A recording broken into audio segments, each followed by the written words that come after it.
fi ñu toll nii dernière information yi ci mujjee am mooy Union africaine nee na nañu teg loolu surtout ñu wéyal négociation yi bañ a song peuple Niger boobu naka nga gisee coow loolu ak CEDEAO ni mu décidé woon ne day dem lijjanti ko jëlee fa putschistes yi par force. mënoon nga ma laajal monsieur le ministre nag. je pense waaw non moom mooy tëj moom la ñu bàyyi mu tëj ci parce que ñun en tant que observateur li ñu njëkk constaté mooy premier jour bi.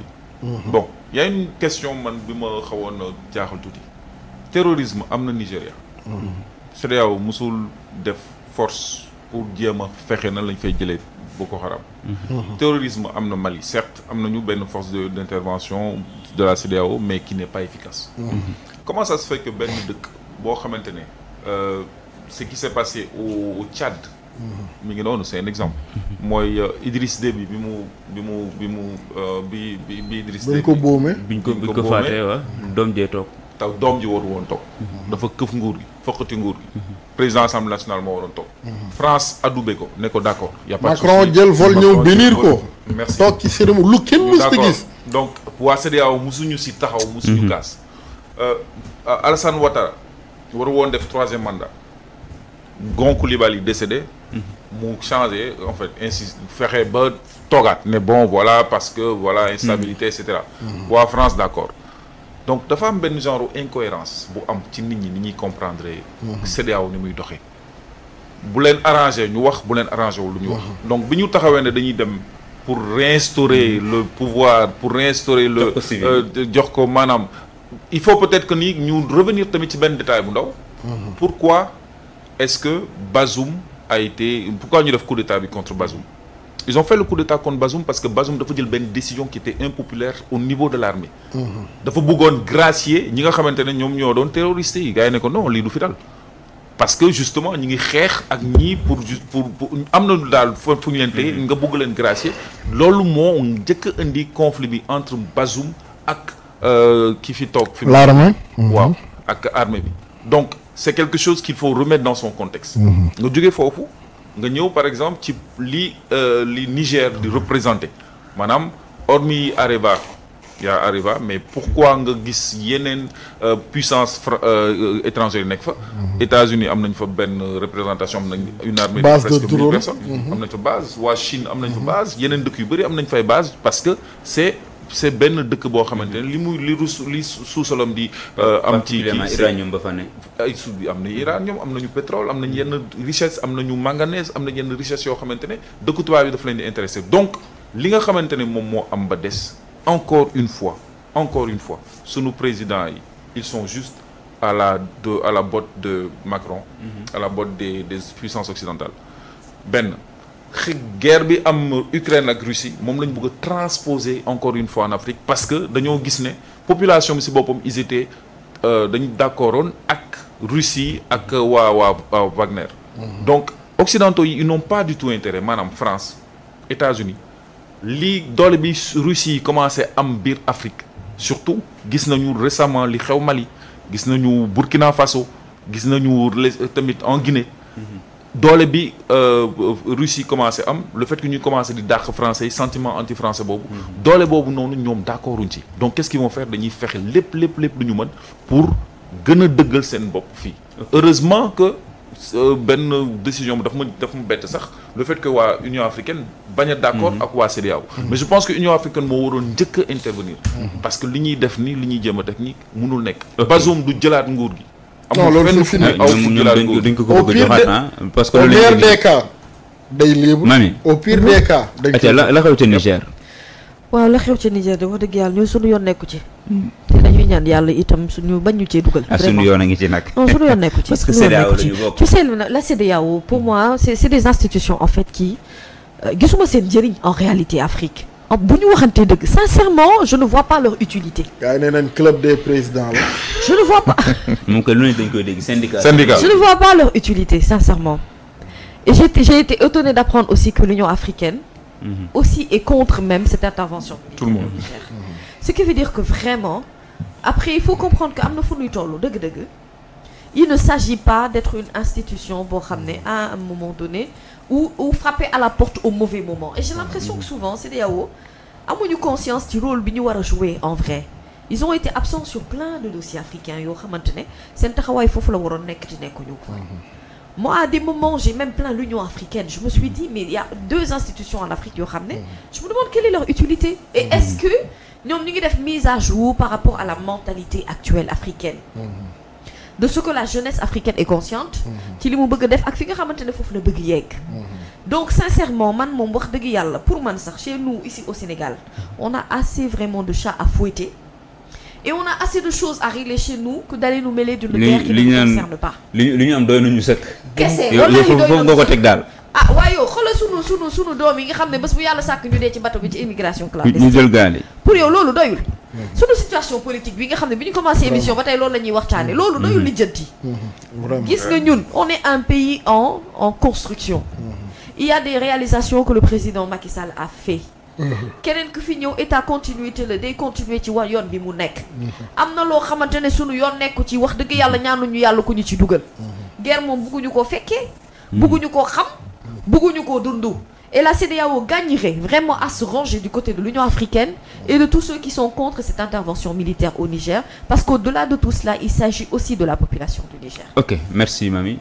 Cheikh Ousmane. waaw man de li xew Niger daf maa jaaxal. ngir beaucoup de raisons.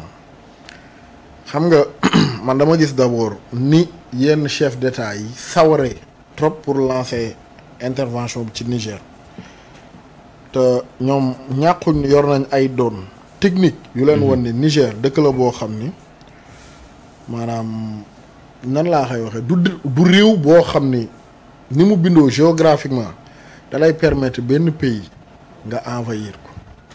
Niger kii Moustapha di nga dugg daw ay 400 wala 800 kilomètres yoo xam ne doo dajeek askan bi no man's land la ay terroristes ngay dajeel ay coupeurs de route door a dawaat ay kilomètres door a jot nit ñi yow déjà boo duggee Niger da nga dajeek problème yu dul jeex maanaam du nekk opération bu gaaw.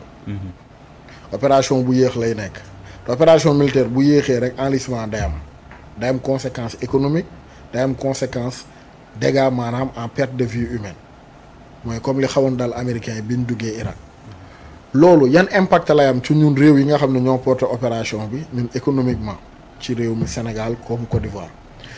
Niger am na aspect ethnique malheureusement on n'en parle pas mais mu ci gën a fës Bazoum liñ ko wàccee ethnie joué na ci ñi récupérer nguur gi ethnie joué na ci Nigéria bi gën a actif ci médiation yi ethnie joué na fi te man dama gis Nigéria délégation yi ñu fa yónnee yëpp pour ñu def médiation benn bi émiru Sokoto la moo ko dirigé benn bi émiru Kano mooy Mohamed Sanusi ñaar ñooñu ñëpp dañoo jokk ci sëñmaa yi bi ne fii Kaolack est-ce que man foogu moo ni président Macky Sall moom tey su mobilisé woon tey sëñmaa yi ak ressource bi mu am Nigéria ak Niger am na doomi Baye Niass bu fa dëkk boo xam ne jëkkëram boroom këram mooy la plus haute autorité religieuse du pays moo nekk Coto Mayaki maanaam bëri na yeneen clé yoo xam ne mënoon na régler maanaam problème mu Niger bi te gis nga junte bi réaction bi ñu am ci médiateur yëpp mais amuñ ko vis-à-vis de l'émir de Kano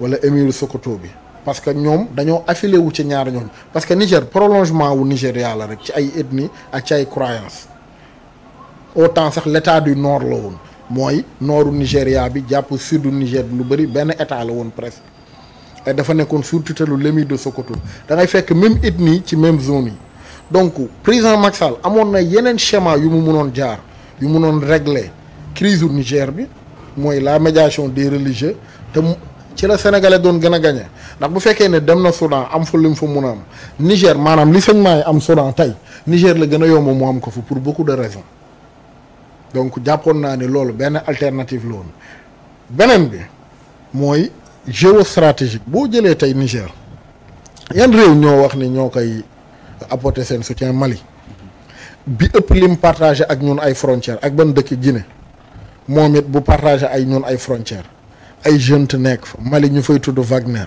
réew yooyu su fekkee dañuy défendre Niger boo duggee Niger da ngay nekk en guerre ak ñoom yan conséquences lay am ñun ci suñu frontière ak Mali ak suñu frontière ak Guinée loolu ay laaj la ban conséquence lay am ci sous-région bi en termes de stabilité loolu ay laaj la dafa bëri impact yoo xam ne ci arrière cour intervention Niger baaxul ci sous-région en tout cas man li ma gis intervention la boo xam ne day déstabiliser pour des décennies ci kanam notre sous-région. baaxul ci.